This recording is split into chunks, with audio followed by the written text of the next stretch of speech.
जम्मू आ गए, दिल्ली आ गए, अलग अलग जगह पे आ गए और अभी सरकार हमको कह रही है कि फिर से हम मेरी बात समझ गए कि सबके साथ मर्डर हो जाता है। हेलो फ्रेंड्स, मैं अखंड प्रताप सिंह पीएलए के इस प्लेटफॉर्म में आपका हार्दिक स्वागत करता हूं। आज हम जीएस मेंस के पर्सपेक्टिव से एक टॉपिक लेकर के आए हैं, मियावाकी वन तकनीकी।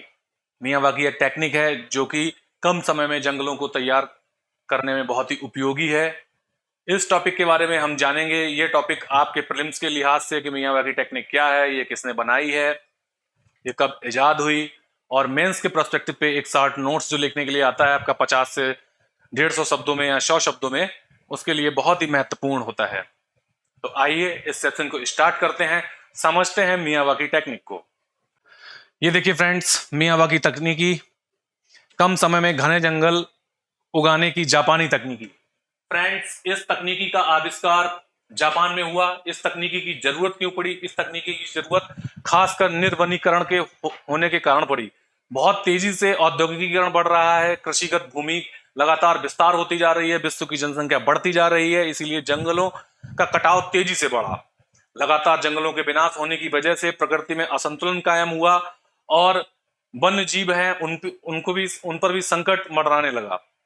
तो ऐसे समय में हम जंगलों की पुनर्भरपाई कैसे कर सकें, पुनर्वनीकरण कैसे कर सकें, जंगलों को पुनः कैसे उगा सकें, जल्दी से जल्दी कैसे उगा सकें, इस पे विचार करने के लिए मियावाकी टेक्निक एक महत्वपूर्ण हथियार साबित होती है। इस टेक्निक के तहत करते क्या है कि हम जंगलों को बहुत ही कम समय में खड़ा कर सकते हैं।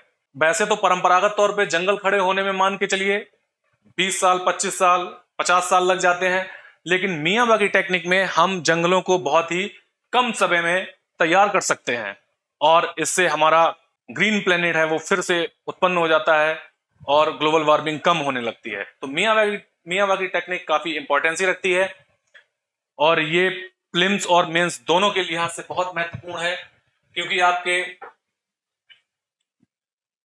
आपके प्रीलिम्स में क्वेश्चन आते ही आते हैं।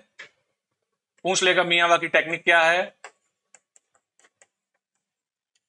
मेंस में भी मियावाकी आ जाएगा कि मियावाकी तकनीकी के ऊपर संक्षिप्त में लिखिए। जुडिशरी में भी आता है 100 शब्द में, और आपके एपीओ एग्जाम में भी आता है। और उसके साथ साथ आप अगर किसी स्टेट पीसीएस की तैयारी कर रहे हैं तो उसके लिए भी बहुत ही महत्वपूर्ण हो जाती है मियावाकी टेक्निक। यूपीएससी हो, स्टेट पीसीएस हो, या अन्य कोई एग्जाम हो, या सामान्य जानकारी के लिहाज से हो, मियावाकी टेक्निक बहुत ही आवश्यक है आपको जानने के लिए। तो चलिए दोस्तों, शुरू करते हैं मियावाकी टेक्निक। तो मित्रों, स्टार्ट करते हैं मियावाकी तकनीकी। जापानी वनस्पति शास्त्री अकीरा मियावाकी, नाम है अकीरा मियावाकी, जो कि जापानी वनस्पति शास्त्री हैं।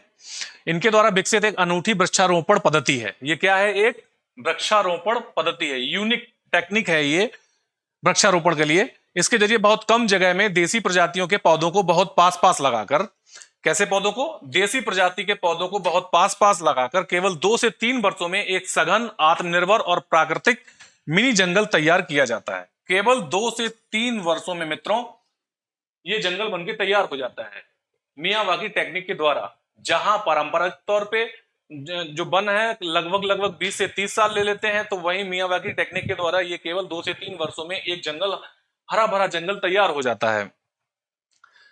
इसलिए ये बहुत ही महत्वपूर्ण है। यह तकनीकी क्यों जरूरी है?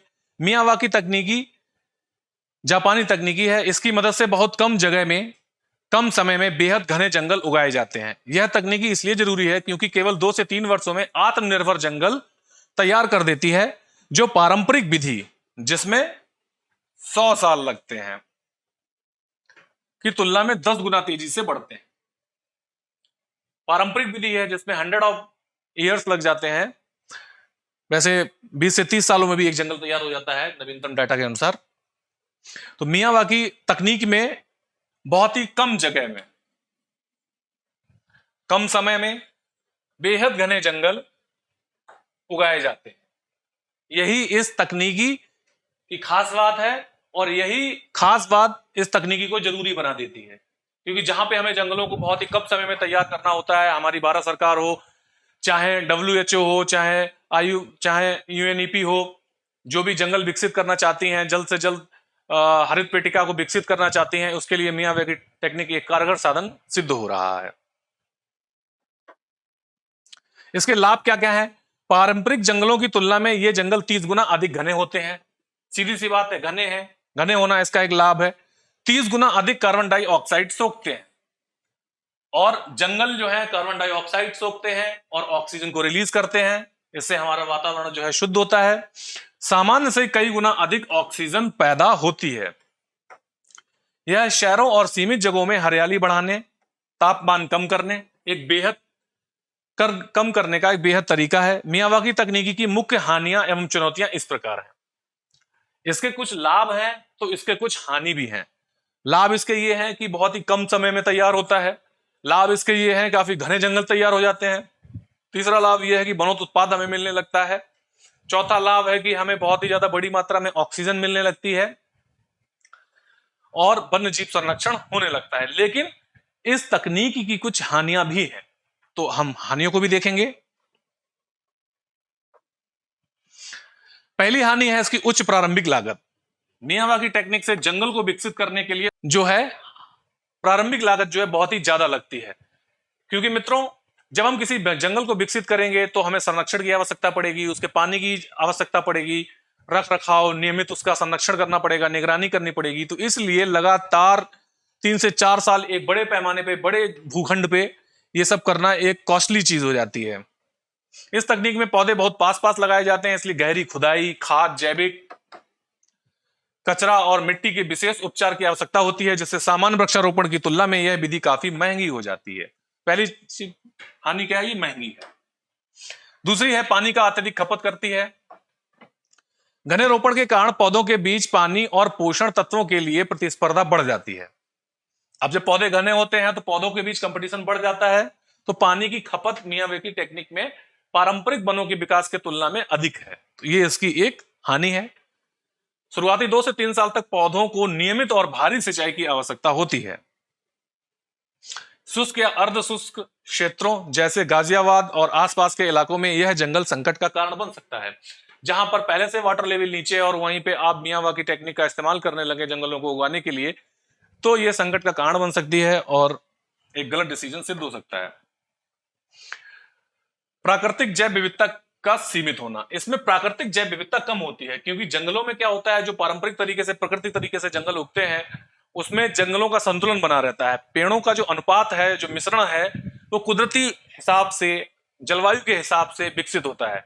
वहीं मियावाकी तकनीक में मानवों द्वारा विकसित है, तो इसमें हमें इंडिजीनियस प्लांटेशन की समझ ना होना कि जो स्वदेशी पे पौधे कौन से हैं, कौन से लगाए जाने चाहिए, कौन से पौधे कहां के लिए सुटेबल हैं, इसकी पूर्ण जानकारी ना होने की वजह से ये जो है इनमें सीमित जैव विविधता होती है।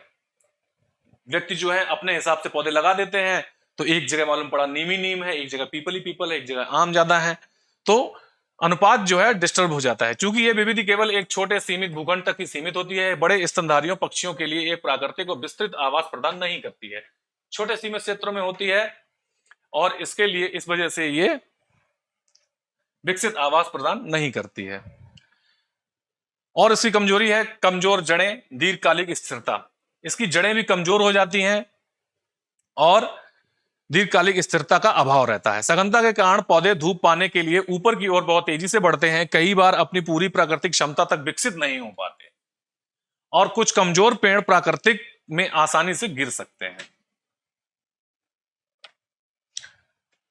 नेक्स्ट है बीमारी और कीट प्रकोप का खतरा रहता है। बीमारियों का भी खतरा रहता है। जब जंगल नया नया तैयार हो रहा है तो एकाएक बीमारी लग सकती है। एकाएक सारे के सारे भूखंड पे जहां पे वन उगाया जा रहा है वहां पे एकाएक कीटनाशकों मतलब कीटों का प्रकोप हो सकता है। जहां पारंपरिक विधि से जंगल उगता है, कुदरत में उगता है, तो वो अपने हिसाब से बचाव करता रहता है कीटों से, एक अपने अंदर रोग प्रतिरोधक क्षमता विकसित करता रहता है जंगल स्वयं का। लेकिन ये जंगल जो इस टेक्निक से बनते हैं उनके अंदर इसका अभाव पाया जाता है। गलत अनुप्रयोग पर विफलता।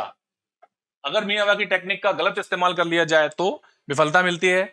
यदि इस तकनीक को बिना उचित शोध, बिना रिसर्च किए, मिट्टी की जांच या स्थानीय जलवायु के अनुसार देसी पेड़ों का चुनाव लागू किया जाए तो कई पौधे नष्ट हो सकते हैं और परियोजना विफल हो सकती है।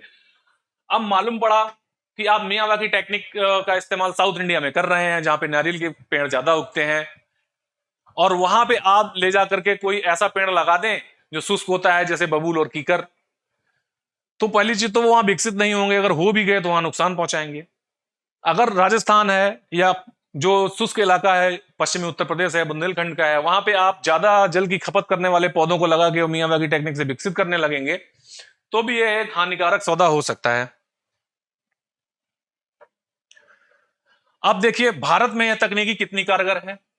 भारत के संदर्भ में मियावाकी टेक्निक की हम बात करें तो उत्तरजीविता दर, जो सर्वाइवल रेट है इसका, सामान्यतः वृक्षारोपण की तुलना में मियावाकी में पौधों की जीवित रहने की दर 85 से 95% तक की होती है। मतलब इसकी जो जीवन दर है वो काफी अच्छी है, 85 से 95% तक पौधे जिंदा रह सकते हैं। कार्बन अवशोषण देखा जाए तो हालिया शोधों जैसे IIT पलक्कड़ के अध्ययन से पता चला है कि भारत के शहरी वातावरण में मियावाकी वन कार्बन सोखने और तेजी से बायोमास जमा करने में बहुत प्रभावी है। और स्वपोषी जंगल, शुरुआत में 2 से 3 वर्षों में नियमित पानी और देखभाल की आवश्यकता होती है, जिसके बाद ये मिनी जंगल पूरी तरीके से आत्मनिर्भर हो जाते हैं। पर्यावरण को लाभ भी पहुंचाते हैं। ये बढ़ते तापमान को कम करने और वायु प्रदूषण को रोकने में कारगर हैं। तो अगर हम बात करें कि भारत के संदर्भ में मियावाकी टेक्निक फायदेमंद है, इससे कई सारे लाभ हैं। जल्दी जंगल विकसित हो जाते हैं, अच्छी ऑक्सीजन मिलती है, प्रकृति का संरक्षण करने लगते हैं और वन्य जीवों को आवास प्रदान करते हैं। शहरों के किनारे ये बहुत ही कारगर तरीका सिद्ध हो सकता है, जहां पर तेजी से निर्वनीकरण किया गया है। भारत की प्रमुख परियोजनाएं कौन कौन सी हैं जिनमें इसका इस्तेमाल किया गया? कच्छ गुजरात में चलाई गई थी। इसे विश्व के सबसे बड़े मियावाकी वनों में से एक माना जाता है। आप लोग कमेंट में बताएंगे कच्छ जो है भारत के किस हिस्से में पड़ता है। उत्तर प्रदेश महाकुंभ के दौरान प्रयागराज और लखनऊ सहित कई क्षेत्रों में तकनीकी सफलतापूर्वक उपयोग किया गया। जो मियावाकी टेक्निक है, लखनऊ में योगी आदित्यनाथ जी ने अभी बहुत बड़े पैमाने पे वृक्ष लगवाए थे, इसका एक गिनीज बुक रिकॉर्ड भी बना है। तो वहां पे भी इस तकनीकी का उपयोग किया गया। कर्नाटक और अन्य राज्यों में जैसे बेंगलोर हो गए, एकता नगर गुजरात का हो गया, में इस पद्धति से बड़े पैमाने पर सफल जंगल विकसित किए गए हैं। अगर हम बात निष्कर्ष की करें, पूरे टॉपिक समझने के बाद क्या निष्कर्ष निकलता है, तो सामान्य प्राकृतिक जंगलों को विकसित होने में कई दशक लग जाते हैं, जबकि इस तकनीक से पौधे सामान्य से लगभग 10 गुना तेजी से बढ़ते हैं और मात्र 2 से 3 वर्षों में एक घने जंगल बन के तैयार हो जाते हैं। तो मित्रों, यहां पे हमने मियावाकी टेक्निक को देखा, उसके लाभ देखे, उसके हानि देखी, भारत के संदर्भ में वो कितना आवश्यक है, कहां तक कारगर हो सकता है, इसके बारे में चर्चा की हमने। एक निष्कर्ष देखा कि हम कहीं पे मियावाकी टेक्निक का इस्तेमाल कर सकते हैं, लेकिन उसके लिए कुछ शोध कार्य जरूरी है। हमें पहले ही परीक्षण कर लेना चाहिए कि कहां पर हम मियावाकी टेक्निक का उपयोग कर रहे हैं, कितना कारगर रहेगा, ये सही हो पाएगा कि नहीं, जल खपत कैसी है, वहां की मृदा कैसी है, वहां की भूगर्भीय संरचनाएं कैसी हैं। तो मित्रों, इसी के साथ ये टॉपिक को कवर कर दिया गया है। Okay, have a nice day, thank you for watching. Subscribe for more content.